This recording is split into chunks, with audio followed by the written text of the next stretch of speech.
네, 수요일입니다. 이재선의 투자백미 들어왔습니다. 증시가 조금은 흔들리는 듯한 모습입니다. 뉴욕 증시도 뭐 금세 낙폭을 줄여내는 듯 했더니 간밤에 좀 밀렸고요.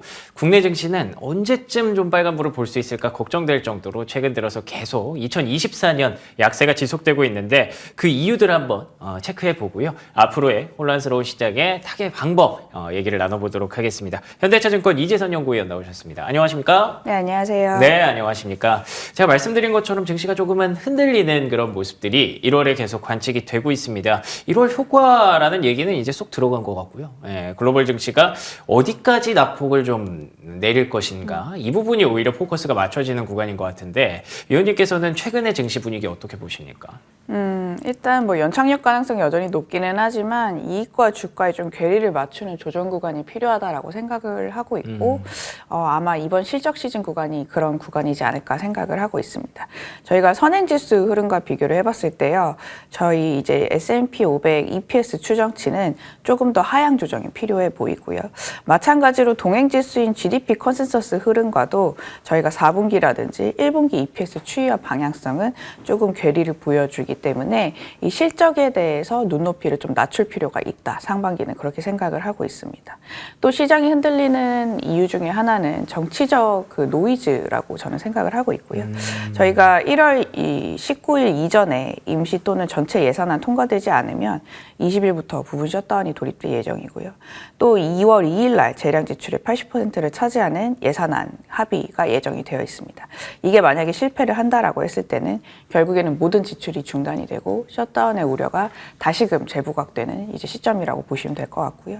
그래서 이제 증시 같은 경우를 보자면은 최근에 좀 지지부진한 모습 보여주고 있는데 2월 초에 다시금 좀 받는 기회를 찾지 않을까 생각을 하고 있습니다. 알겠습니다. 지금 뭐 이렇게 악재를 하나하나 얘기를 하다 보면은 정말 이것도 악재였네, 이것도 악재였네 싶을 정도로 뭔가 자잘자잘한 것들이 너무 많아요. 그런 부분들이 계속 증시에 부각이 되다 보니까 계속 악재를 뭔가 찾아다니는 느낌도 있고요. 그래서 2월 초까지는 조금은 주의가 필요한 구간이다라고 정리를 해주셨는데 그럼에도 불구하고 시장에 대한 기대감을 놓지 않는 이유는 결국 금리 인하라는 전제가 무너지지 않는다는 거잖아요. 지금 시장에서는 그 부분도 약간은 좀 의심하고 있는 것 같은 느낌이 있는데 간밤에 또 원로이사가 또 이런 얘기를 했다고 하더라고요. 이런 것까지 다 고려했을 때 금리 인하 시점 혹시 뭐 달라진 게 있을까요? 저는 사실 시장 목소리에 여전히 귀를 기울이는 상황이고요.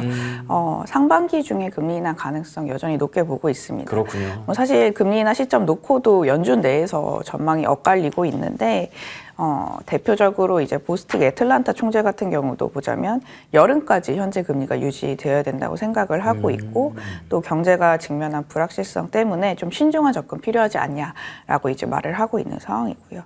만약에 인플레이션이 다시금 뛰어오르게 된다면 결과적으로 경제에 있어서 나쁜 결과가 될 거고 또 경제가 향하는 방향에 있어서 국민들의 신뢰를 좀 약화할 거다라는 부분에서 우려를 하는 것 같아요. 근데 그에 반면에 사실 데이터 같은 경우는 디스인플레이션의 지표를 계속해서 가리키고 있는 상황이거든요. 최근에 PPI 데이터 보시면요.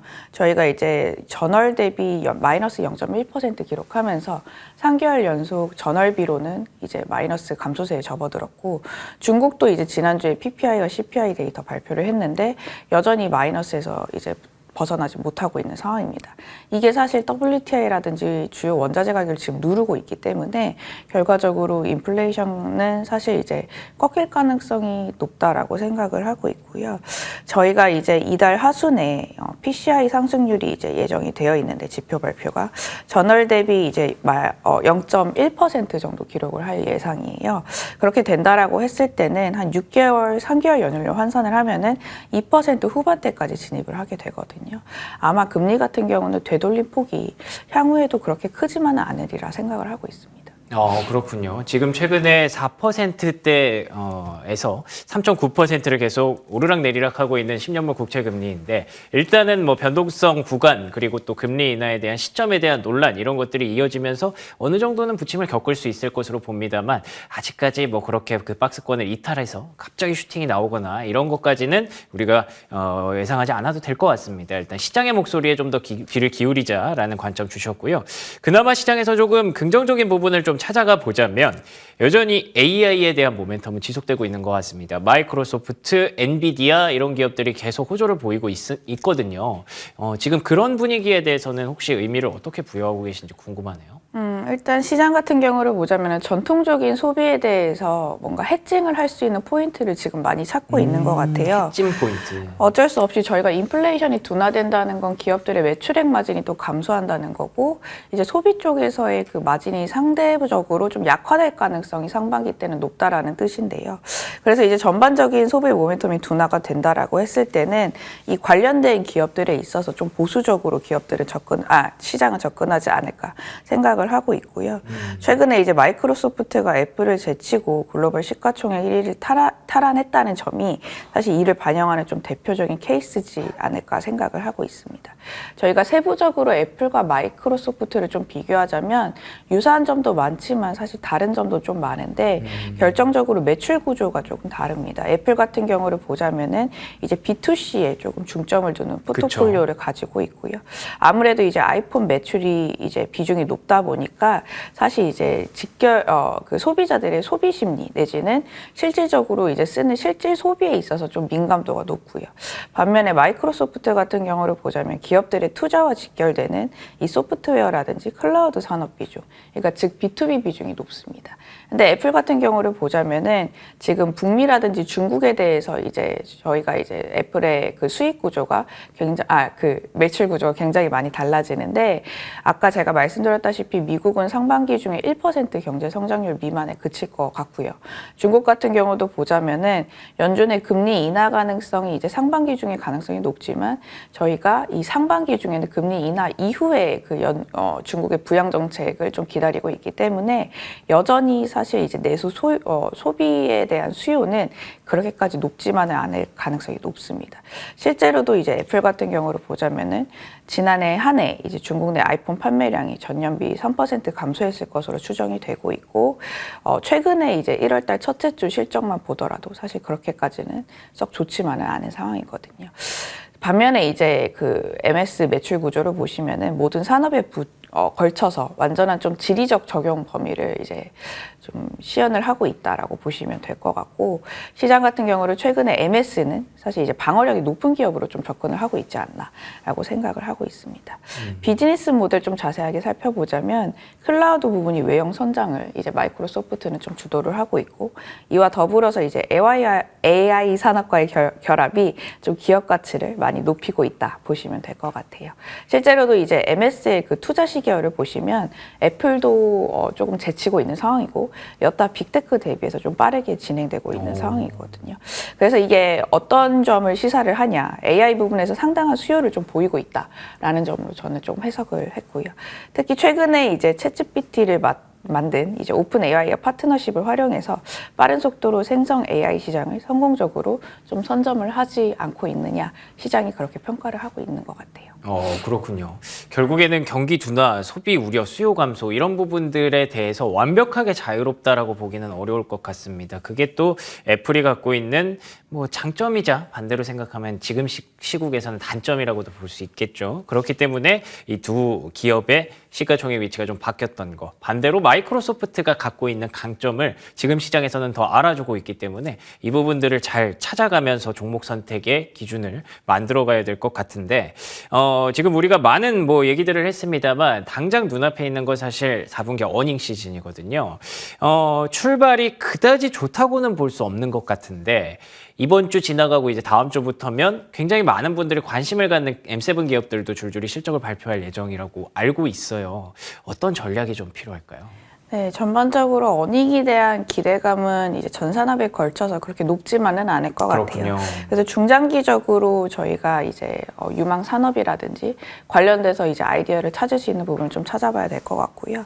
아까 제가 말씀드렸다시피 마이크로소프트 생산형 AI, 이제 시장이 주목하는 이 키워드가 결국에는 이제 설비 투자에 대한 필요한 수요를 중장기적으로 높여줄 거다 생각을 하고 있고요. 만약에 이러한 움직임을 뒤따라서 빅테크 기업들 도 국가별로 AI 관련 인프라 기반을 확대할 가능성이 높다면 이때 필요한 것은 이 데이터를 처리하기 위한 반도체가 데이터 설립을 필요한 이제 자본제 성격의 부품과 자재들이라고 생각을 하고 있습니다. 그래서 우리나라로 조금 녹여보자면 자본제 중에선 기계업종 또 반도체 중에선 HBM의 테마에 좀 집중하자 말씀을 드리고 있고요.